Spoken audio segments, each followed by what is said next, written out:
Hello 10th class.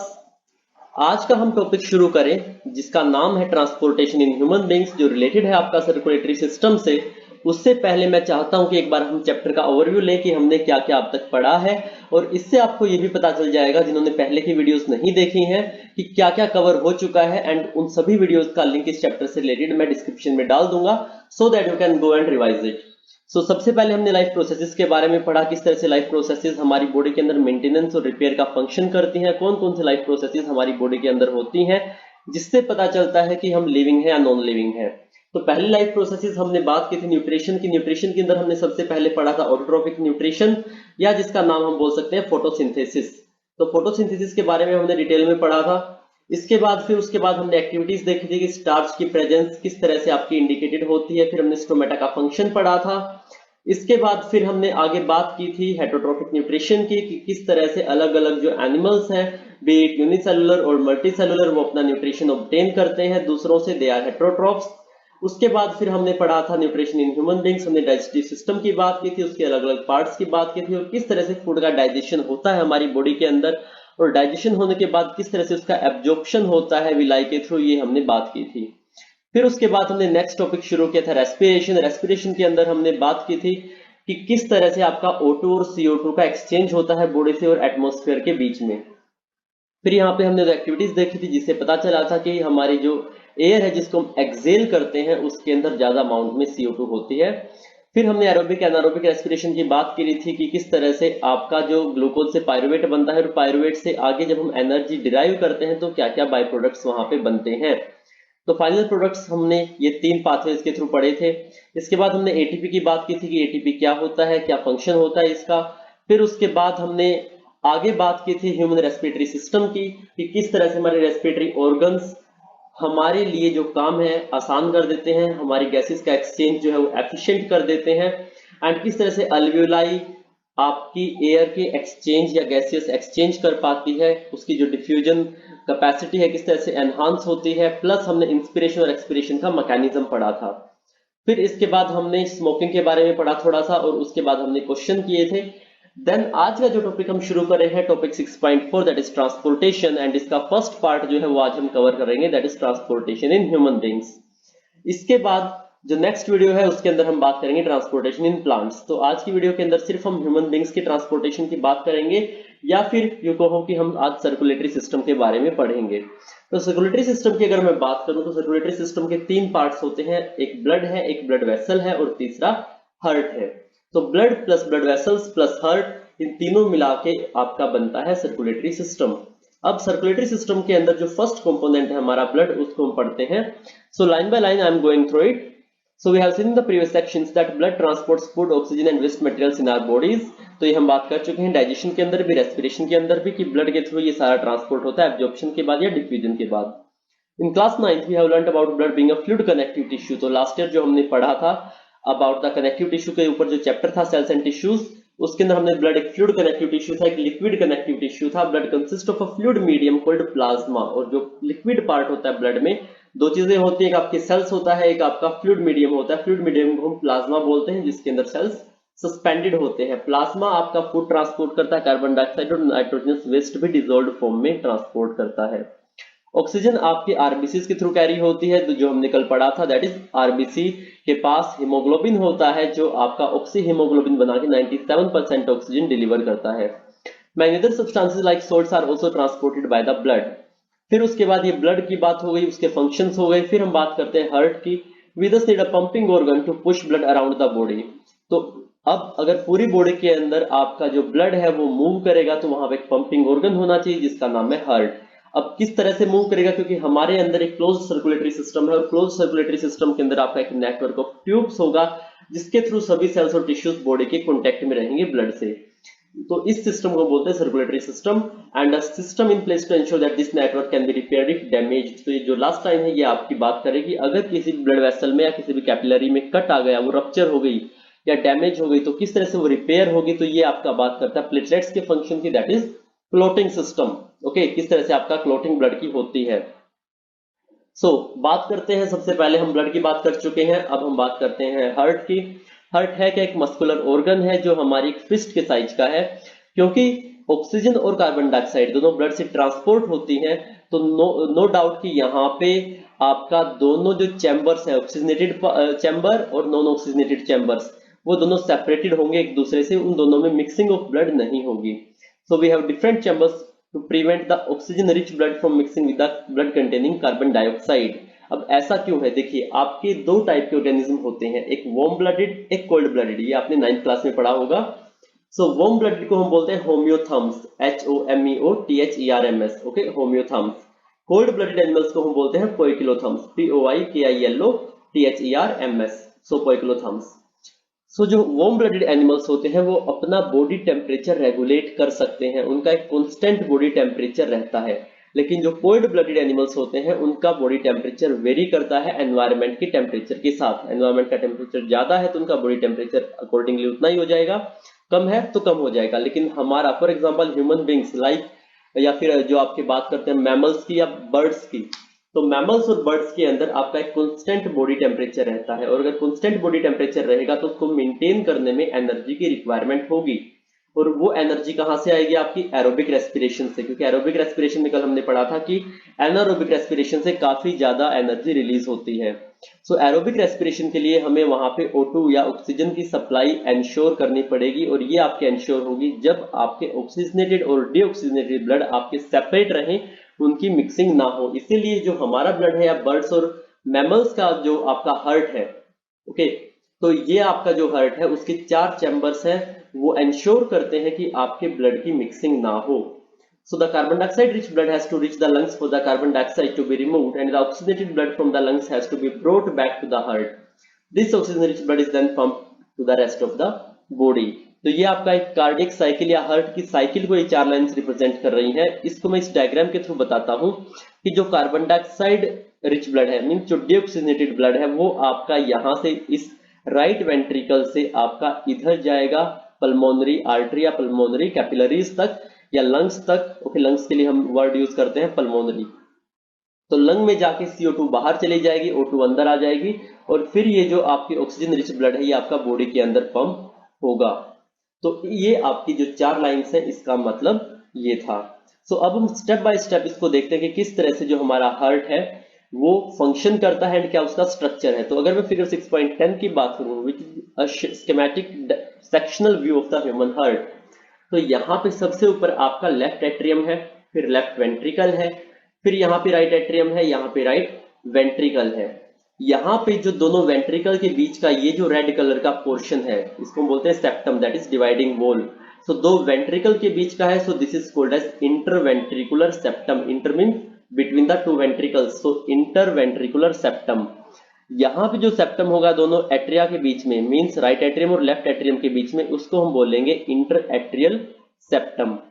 अब एक septum और है जो आपके एट्रियम और वेंट्रिकल्स के बीच में है, जो यहाँ पे देखिए ये जो रेड कलर का है, ओके, तो ये आपका यहाँ पे एक सेप्टम और है जिसको हम बोलते हैं एट्रियो वेंट्रिकुलर सेप्टम। तो ऊपर एट्रिया नीचे वेंट्रिकल, तो एट्रियो वेंट्रिकुलर सेप्टम। तो इस तरह से हमारा जो हार्ट है वो 4 चैम्बर्स में डिवाइडेड है इन सेप्टा के थ्रू, एक इंटर एट्रियल सेप्टम, एक इंटरवेंट्रिकुलर सेप्टम, और 2 आपके मींस एट्रियो वेंट्रिकुलर सेप्टम, एक लेफ्ट साइड में एक राइट साइड में। फिर यहाँ पे अगर हम ब्लड वेसल्स की बात करें, हार्ट के अंदर जो कनेक्शन है ब्लड वेसल के वो कौन कौन से हैं, तो अगर हम लेफ्ट एट्रियम की बात करें तो यहाँ पे पल्मोनरी वेन्स होते हैं। पल्मोनरी वेन्स आपका हार्ट से, सॉरी आपका लंग से ऑक्सीजनेटेड ब्लड को लेके आती हैं। ओके, अगर हम यहाँ पे देखें तो ये देखिए ये आपकी पल्मोनरी वेन है जो लेफ्ट एट्रियम के अंदर ऑक्सीजनेटेड ब्लड को लेकर आएंगी। फिर आपका अगर हम लेफ्ट वेंट्रिकल की बात करें तो लेफ्ट वेंट्रिकल से आपका अयोटा जाता है। अयोटा आपका एक बहुत ब्लड वेसल है, and this aorta, this is AORTA, this is aorta, pronunciation is aorta. So ये aorta आपका डिफरेंट आर्टरीज बनाता है, डिवाइड होता है, और पूरी बॉडी के अंदर जो ब्लड है उसकी सप्लाई, ऑक्सीजनेटेड ब्लड की सप्लाई करता है। सो यहाँ से अगर हम इसकी बात करें तो ये आपका aorta बॉडी की तरफ चला गया। फिर हम बात करते हैं राइट एट्रियम की। राइट एट्रियम के अंदर फिर आपकी 2 वेसल्स हैं, एक आपकी इंफीरियर वेना केवा, सॉरी एक आपकी सुपीरियर वेना केवा है जो अपर बॉडी से ब्लड लाती है, एक आपकी इंफीरियर वेना केवा है जो आपकी लोअर बॉडी से ब्लड लाती है। तो ये 2 बड़ी बड़ी वेन्स हैं जिनका नाम है वेना केवा। ऊपर वाली सुपीरियर जो ऊपर की बॉडी से ब्लड लाएगी हार्ट से ऊपर, और हार्ट से नीचे मींस लेग्स के थ्रू, लेग्स की तरफ से जो डीऑक्सीजनेटेड ब्लड लाएगी that is inferior vena cava, नीचे की तरफ। तो ये दोनों आके आपकी राइट एट्रियम के अंदर ओपन होती हैं। सो this is your vena cava. Okay, inferior and superior दोनों यहाँ पे इसने मिक्स करके दिखा रखी हैं, लेकिन यहाँ पे आपकी अलग अलग विजिबल है। फिर यहाँ से हट जाएगा आपका राइट वेंट्रिकल में, राइट वेंट्रिकल से इसके थ्रू देखिए ये यहाँ पे पल्मोनरी आर्टरीज, और पल्मोनरी आर्टरीज, पल्मोनरी आपका वर्ड यूज होता है लंग्स के लिए, तो ये लंग्स के अंदर आपका ब्लड लेके जाएंगी, डीऑक्सीजनेटेड ब्लड लेके जाएंगी और ऑक्सीजनेशन के लिए वहां पे ये ब्लड जाएगा। यहाँ पे एक बात ध्यान देने की है कि पूरी बॉडी के अंदर जो आर्टरीज हैं वो ऑक्सीजनेटेड ब्लड आपका कैरी करती हैं और वेन्स जो है वो आपका डीऑक्सीजनेटेड ब्लड कैरी करती हैं। लेकिन पल्मोनरी आर्टरीज और पल्मोनरी वेन्स एक कंट्रोवर्शियल है। मींस पल्मोनरी आर्टरीज आपका नाम आर्टरी है लेकिन फिर भी ये आपका डीऑक्सीजनेटेड ब्लड लेती हैं, और पल्मोनरी वेन जो है वो नाम आपका वेन है लेकिन फिर भी ये ऑक्सीजनेटेड ब्लड को कैरी करती हैं। सो प्लीज रिमेंबर इट, ये आप मिक्स मत करना। So pulmonary artery, pulmonary artery deoxygenated blood carry करती हैं, pulmonary vein oxygenated blood carry करती हैं, लेकिन बाकी सभी arteries oxygenated and veins deoxygenated blood को कैरी करती हैं। सो अब हम बात करते हैं इस पैराग्राफ की। We can follow this process step by step. So सबसे पहले जो हमने बात की अभी कि ब्लड कैसे फ्लो होगा, तो इन वेसल्स के थ्रू हम ब्लड का फ्लो देखेंगे अब। तो सबसे पहले जो लंग्स है, लंग्स के थ्रू यहाँ से जो पल्मोनरी वेन्स के थ्रू जो ब्लड है वो एट्रिया में आएगा। एट्रिया उस टाइम रिलैक्स कर रहा होता है। सो लेफ्ट एट्रियम के अंदर ये ब्लड आएगा ऑक्सीजनेटेड ब्लड लंग्स से। तो जब ये रिलैक्स करेगा तो ये भर जाएगा, उसके बाद धीरे धीरे ये जब कॉन्ट्रैक्ट करेगा तो कॉन्ट्रैक्शन के बाद आपका ये ब्लड वेंट्रिकल्स में आ जाएगा। यहाँ पे एक बात ध्यान देने लायक है कि जब एट्रिया रिलैक्स कर रहा होता है तो ये वेंट्रिकल भी रिलैक्स करता है। तो ये वाला जो आपकी वाल्व है, ओके, इसको हम बोलते हैं एट्रियोवेंट्रिकुलर वाल्व। ओके, तो ये आपकी राइट साइड के अंदर 3 वाल्व होते हैं जिसको हम बोलते हैं ट्राइकस्पिड वाल्व, लेफ्ट साइड के अंदर आपकी 2 वाल्व होती हैं जिसको हम बोलते हैं बाइकस्पिड वाल्व। तो ये जो वाल्व है आपकी ये खुली होती है एंड ये वोल, क्योंकि एट्रिया रिलैक्स वेंट्रिकुलर रिलैक्स ये वाल्व खुली है तो जो ब्लड यहाँ आएगा वो पूरा का पूरा ब्लड यहाँ नीचे फिल हो जाएगा। तो जो 70% ब्लड है वो इस तरह से यहाँ पे भर जाता है। बाकी जो 30% ब्लड बचा एट्रिया के अंदर, तो जब एट्रिया कॉन्ट्रैक्ट करेगा, ओके, पहले एट्रिया रिलैक्स कर रहा है, फिर जब ये लेफ्ट एट्रियम कॉन्ट्रैक्ट करेगा तो उस टाइम पे जो बाकी 30% ब्लड है वो भी यहाँ पे आके फिल हो जाएगा। अब जब ये फिल हो गया तो यहाँ पे आपका एट्रिया के अंदर जो ब्लड है वो बिल्कुल नहीं है और यहाँ पे बहुत सारा ब्लड है। तो यहाँ पे हाई प्रेशर होगा ब्लड का, यहाँ पे लो प्रेशर। तो ब्लड कोशिश करेगा कि वापस जो यू कैन से एट्रिया की तरफ जाए।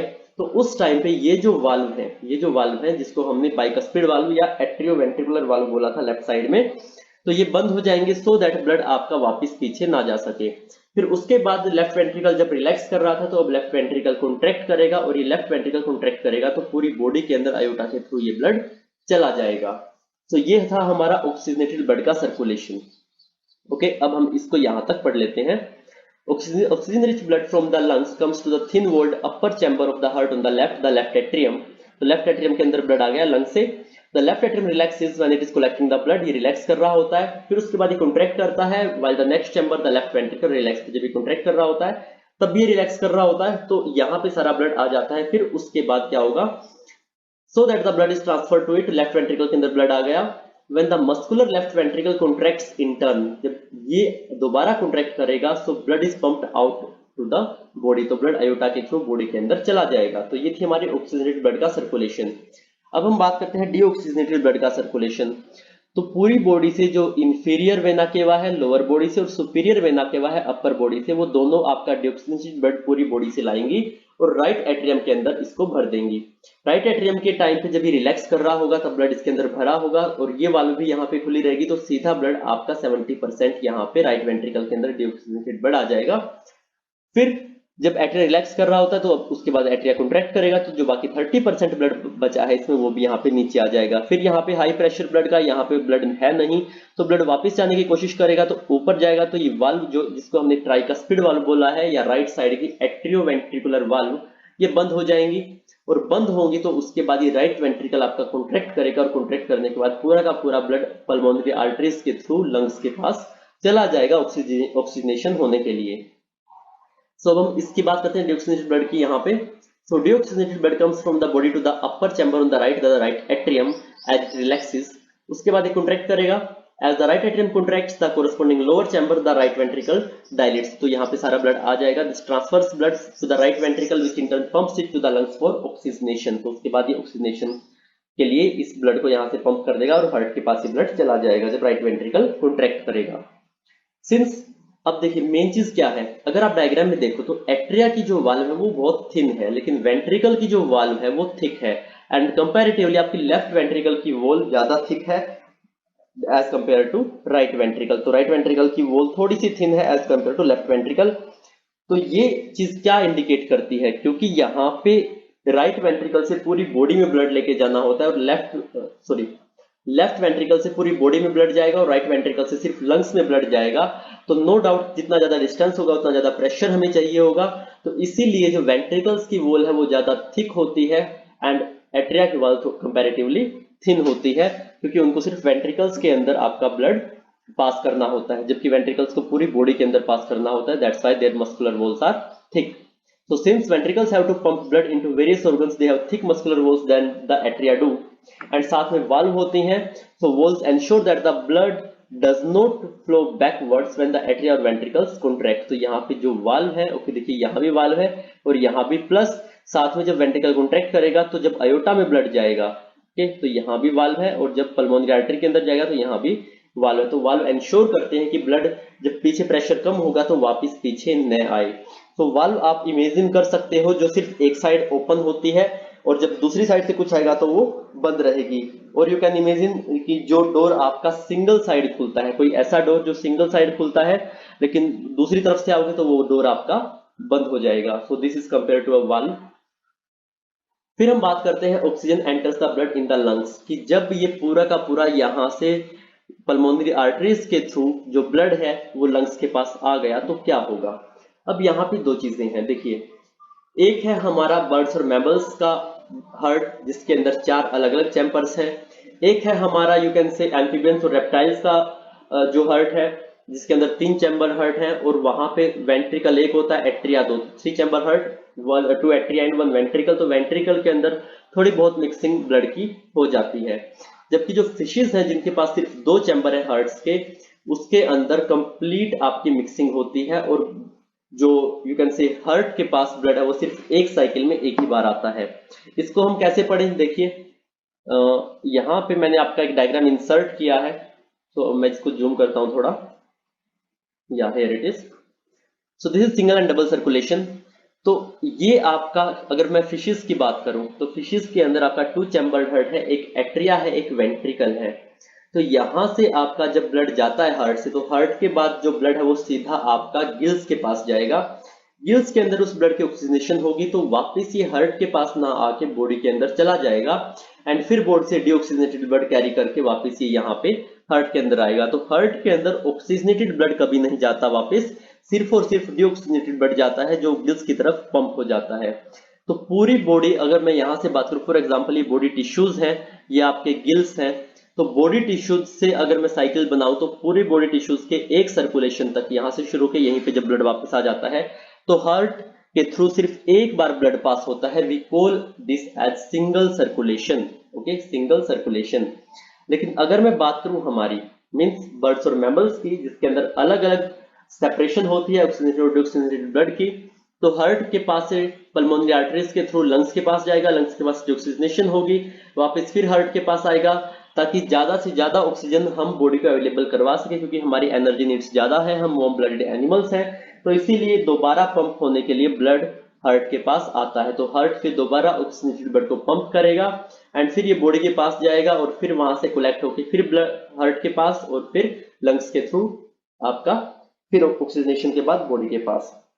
तो यहाँ पे आपका अगर मैं बॉडी टिश्यू से शुरू करूं तो एक साइकिल में हार्ट के थ्रू 2 बार ये ब्लड आपका सर्कुलेट हो रहा है. So this is called as double circulation. So single circulation, double circulation, hope you get it. या फिर मैं अगर बात करूं तो हमारे बॉडी के अंदर, ओके हमारी बॉडी के अंदर आपका 2 अलग अलग सर्कुलेशन चलते हैं. यू कैन से एक आपका पल्मोनरी सर्कुलेशन है, मींस जो ऊपर वाला सिस्टम है, दैट इज अगर आप यहाँ आपके इस डायग्राम में देखेंगे, जस्ट अ मिनट मैं इसको थोड़ा सा, हाँ ये ऊपर वाला. So this this is your pulmonary circulation. जो लंग्स का सर्कुलेशन है वो इस तरह से होता है, दिस इज पल्मोनरी सर्कुलेशन। ये आपका बॉडी का सर्कुलेशन है, बॉडी सिस्टम्स का, this is called systemic circulation. तो हमारी बॉडी के अंदर दो सर्कुलेशन है, एक पल्मोनरी, एक सिस्टेमिक। एक आपका डीऑक्सीजनेटेड ब्लड से ऑक्सीजनेशन करवाता है, दूसरा आपका पंप करवा के बॉडी के पास पहुंचाता है। So we have two circulations and this is your again double circulation. Okay, तो हमने ये बात की थी heart plus blood vessels equal to circulatory system.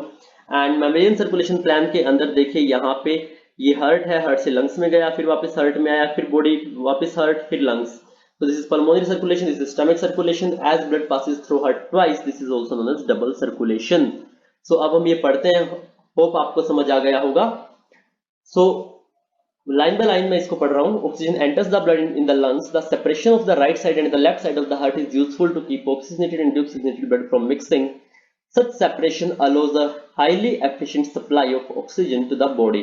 तो क्योंकि यहाँ पे मिक्सिंग नहीं होती ब्लड की, डबल सर्कुलेशन है हमारी बॉडी में, या चार अलग चैम्बर्स है, मिक्सिंग नहीं होती, तो एक एफिशिएंट सप्लाई ऑक्सीजन की होती है। सो दैट हमारी जो एनर्जी नीड्स हैं, हाई एनर्जी नीड्स बर्ड्स और मैमल्स के लिए, ताकि हम हमारा बॉडी टेम्परेचर मेंटेन कर पाए और एनर्जी उसके लिए कॉन्स्टेंटली यूज कर पाए और वो एनर्जी हमें अवेलेबल हो, तो उसके लिए एरोबिक रेस्पिरेशन लगातार चलता रहे। तो इस वजह से हमारा जो ऑक्सीजन की सप्लाई है वो एफिशिएंट है। And in animals that do not use energy for this purpose, the body temperature depends on the temperature in the environment. These are cold-blooded animals. Such animals like amphibians or many reptiles have three-chambered hearts and tolerate some mixing of the oxygenated and deoxygenated blood streams.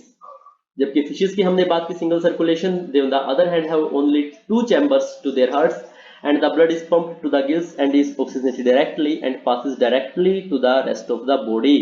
Means heart से आपका gills के पास आया और gills से सीधा body के अंदर पास हो गया, फिर हार्ट के पास आया, फिर गिल्स के पास, फिर सीधा बॉडी के अंदर सर्कुलेट हो गया। सो ये आपका फिशेस के अंदर होता है। दस blood goes only once through the heart in the fish during one cycle of passage through the body. ध्यान देना, blood goes only once through the heart, heart के थ्रू ब्लड सिर्फ एक बार जाता है फिश के अंदर during one cycle of passage through the body, this is called single circulation. On the other hand, it goes through the heart twice during each cycle in other vertebrates. This is known as double circulation.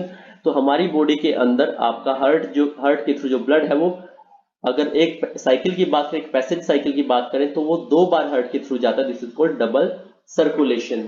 So I hope कि आपको single circulation और double circulation अच्छे से clear हुआ है। इसके बाद हम बात करते हैं ब्लड प्रेशर की।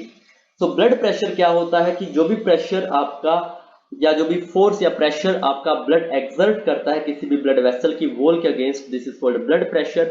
आर्टरीज के अंदर ज्यादा होता है, वेन्स के अंदर कम होता है, क्योंकि आर्टरीज के अंदर आपका ऑक्सीजनेटेड ब्लड होता है और वहां पे ज्यादा आपका, you can say, left atria की जो वॉल है वो बहुत थिक थी, तो इस वजह से वहां पे ज्यादा आपका प्रेशर बनता है, ज्यादा जोर से कॉन्ट्रैक्ट करता है। तो जब वेंट्रिकल सिस्टोल होगा, सिस्टोल मींस कॉन्ट्रैक्शन, तो जब वेंट्रिकल कॉन्ट्रैक्ट करेगा तो उस टाइम पे नो डाउट प्रेशर ज्यादा होगा आर्टरीज के अंदर। तो उस टाइम जो प्रेशर एक्सपीरियंस कर रही है artery, that is called systolic pressure. Okay, ventricular systole या वेंट्रिकुलर कॉन्ट्रैक्शन की वजह से जो आपका प्रेशर होगा आर्टरी के अंदर, that is called systolic pressure. लेकिन जो वेंट्रिकल की रिलैक्सेशन के टाइम पे, दैट इज कॉल्ड रिलैक्सेशन को हम बोलते हैं डायस्टोल। सो जब वेंट्रिकुलर डायस्टोल या वेंट्रिकुलर रिलैक्सेशन के टाइम पे जो आर्टरी के अंदर प्रेशर होगा उसको हम बोलते हैं डायस्टोलिक प्रेशर। सो नॉर्मल जो सिस्टोलिक प्रेशर होता है वो अबाउट 120 mm ऑफ मर्करी होता है एंड डायस्टोलिक आपका 80 mm ऑफ मर्करी होता है। नो डाउट कॉन्ट्रैक्शन का प्रेशर हमेशा रिलैक्सेशन से ज्यादा होगा। तो दिस इज कॉल्ड 120/80, जिसको हम मेजर करते हैं कि इंस्ट्रूमेंट से, जिसको हम बोलते हैं स्फिग्मोमैनोमीटर। ये स्फिग्मोमैनोमीटर, ये आपने देखा होगा कि डॉक्टर यहाँ पे जो कफ है वो आपका, ये रबर कफ आपका टाई करता है आर्म पे और उसके बाद पंप से मर्करी का लेवल पुश करके देखता है कि कितना हो पाता है। स्टेथोस्कोप से साथ में कि जब वेंट्रिकुलर सिस्टोल है, डायस्टोल है, मींस जो हार्ट की साउंड है या आर्टरीज की पल्सेशन है उसको सुनता है। तो ये स्टेथोस्कोप के थ्रू सुन के और उस टाइम में मेजर करके आपका इस स्फिग्मोमैनोमीटर से आपका ब्लड प्रेशर पता चलता है। अगर ब्लड प्रेशर बहुत हाई हो जाता है, किसी किसी का बहुत हाई बीपी होता है, तो उसको हम टर्म देते हैं hypertension. Okay, high blood pressure को हम बोलते हैं हाइपरटेंशन।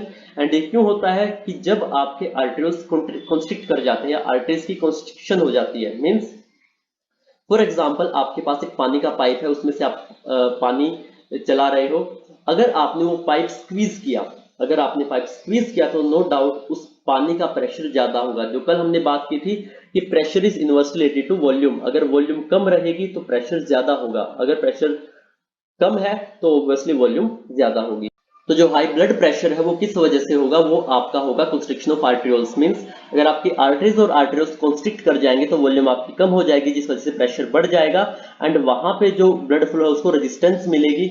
मींस वो जो ब्लड फ्लो है वो ऑब्स्ट्रक्ट होगा, थोड़ा बहुत पार्शियल ऑब्स्ट्रक्शन होगी उसकी, and it can lead to rupture of an artery and internal bleeding. इससे आपके आर्टरी की रप्चर और इंटरनल ब्लीडिंग भी हो सकती है।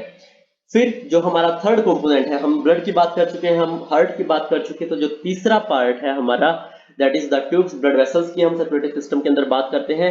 आर्टरीज, वेन्स, कैपिलरीज, तीन आपकी ब्लड वेसल्स होती हैं। आर्टरीज आपकी वो है जो हार्ट से ब्लड को अवे लेके जाए, वो थिक होती है, उनकी वॉल इलास्टिक होती है, इसीलिए उनके अंदर प्रेशर बहुत हाई होता है, क्योंकि थिक वॉल है तो प्रेशर, हाई प्रेशर मेंटेन करने के लिए ऑब्वियसली उनकी वॉल्स को थिक होना पड़ेगा। वेन्स जो है वो आपका हार्ट की तरफ ब्लड लाती हैं, आर्टरीज जो है वो आपका हार्ट से अवे ब्लड लेके जाती हैं, वेन्स आपका हार्ट की तरफ ब्लड लाती हैं अलग अलग ऑर्गन से। एंड क्योंकि उनके अंदर प्रेशर नहीं होता, वो हार्ट से डायरेक्टली ब्लड नहीं लाती, वो बॉडी टिश्यूज से लाती हैं, तो ब्लड के अंदर प्रेशर बहुत कम होता है, इसलिए वहां पे आपका थिक वॉल्स की जरूरत नहीं है।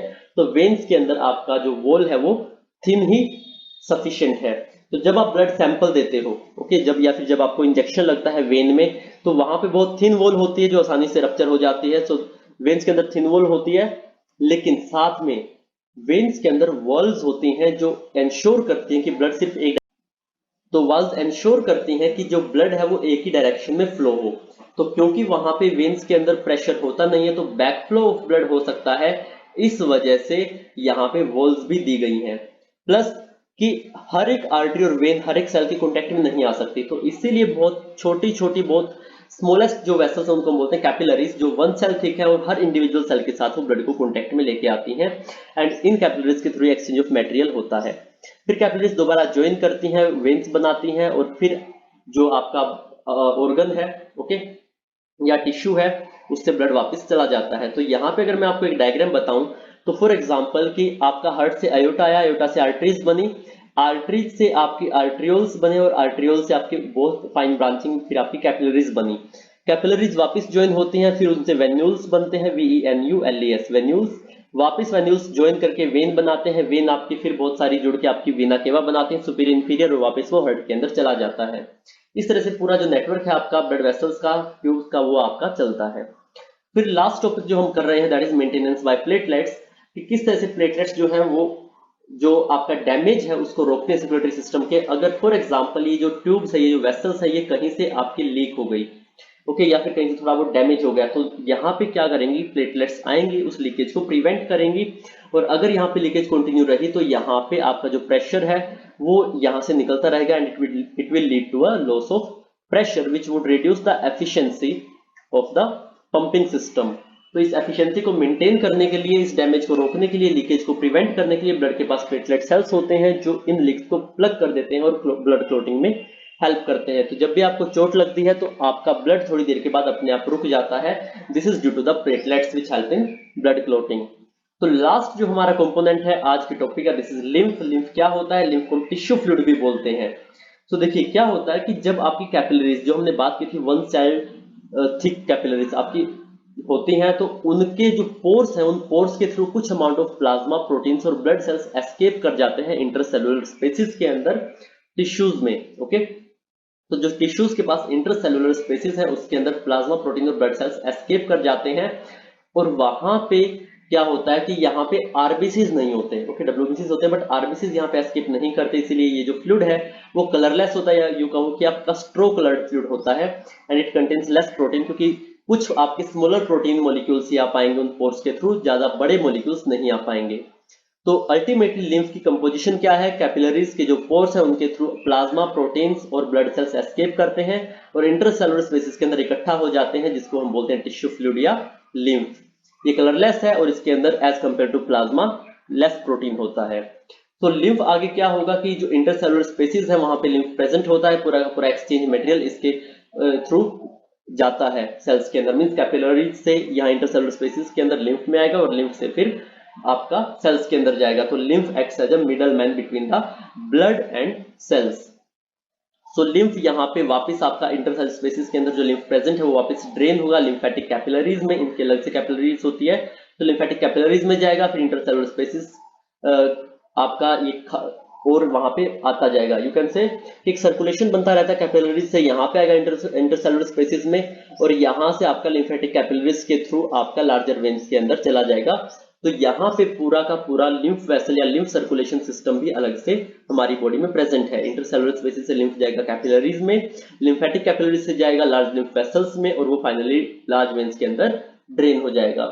तो lymph carries digested and absorbed fat from the intestine. तो जो हमने बात की थी लैक्टियल की, मैं इसको 3 पेज आपका पहले लेके चल रहा हूँ, 3 या 4 पेज, कि जो हमारा विलाई की हमने ये पढ़ा था। तो सी हेयर, तो ये जो विलाई थी इसके अंदर हमने बात की थी कि लैक्टियल की। ओके, तो ये जो लैक्टियल है एक लिम्फ वेसल है जो आपका फैट एब्जॉर्ब करती है। तो इस सेम जो लाइन है वो यहाँ पे रिपीट हो रही है।